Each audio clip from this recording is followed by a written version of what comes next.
Hello everyone, আসসালামু আলাইকুম। আমি আফসানা। কেমন আছেন সবাই? আশা করি ভালো আছেন। তো আজকে আমি আবারও চলে আসলাম একটি ইফতার ব্লগ নিয়ে। আর এই ইফতার আয়োজনটি ছিল সম্পূর্ণ আমার আব্বুর পক্ষ থেকে। আলহামদুলিল্লাহ, আজকে প্রায় 250 লোকের ইফতার সম্পূর্ণ করলাম আমরা সবাই।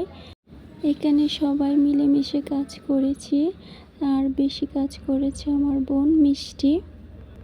এই তো এখানে সব বাজার করে আনা হয়েছে, আমরা এগুলো খুলে খুলে দেখছিলাম।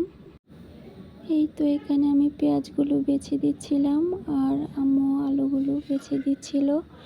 আর অন্যদিকে মিষ্টি মশলাপাতি সব বেছে নিচ্ছিল। এখানে চিকেনগুলো পিস পিস করা হচ্ছে, আর এখানে বাদামগুলো বেটে নিল আমার আম্মু। আর এইদিকে আঙ্কেল সব কিছু নিয়ে বসলো রান্না করার জন্য।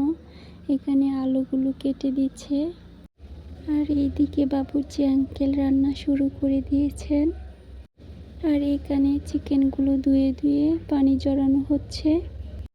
আমার আজকের ভিডিওটি যদি ভালো লেগে থাকে তাহলে অবশ্যই একটি করে লাইক কমেন্ট শেয়ার করে দিও। আর আমার চ্যানেলে নতুন এসে থাকলে অবশ্যই একটি সাবস্ক্রাইব করে দিও।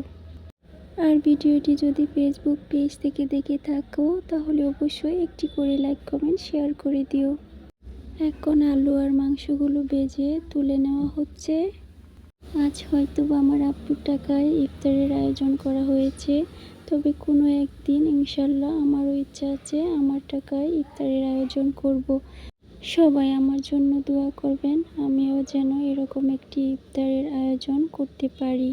তো এখানে পেঁয়াজগুলো বেরেস্তা করে চালগুলি ঢেলে দেওয়া হচ্ছে, আর অনবরত নেড়ে নিয়ে তারপর পরিমাণ মতো পানি ঢেলে দেওয়া হলো।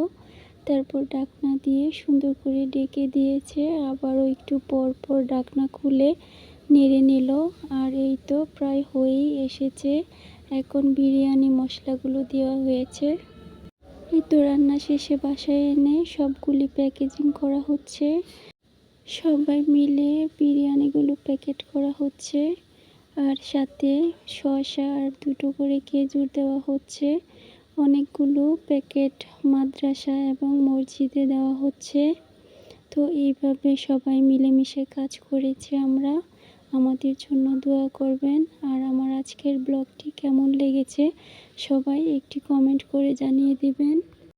প্যাকেটগুলো বিলি করার পরে যেগুলো ছিল ওইগুলি আবার আশেপাশে আমাদের এলাকায় যত গরিব মানুষ ছিল তাদের বাসায় 2-3টে প্যাকেট করে দিয়ে আসা হয়েছে। তো আজকে এ পর্যন্ত। ভালো থাকবেন, সুস্থ থাকবেন, আর আমার জন্য দোয়া করবেন।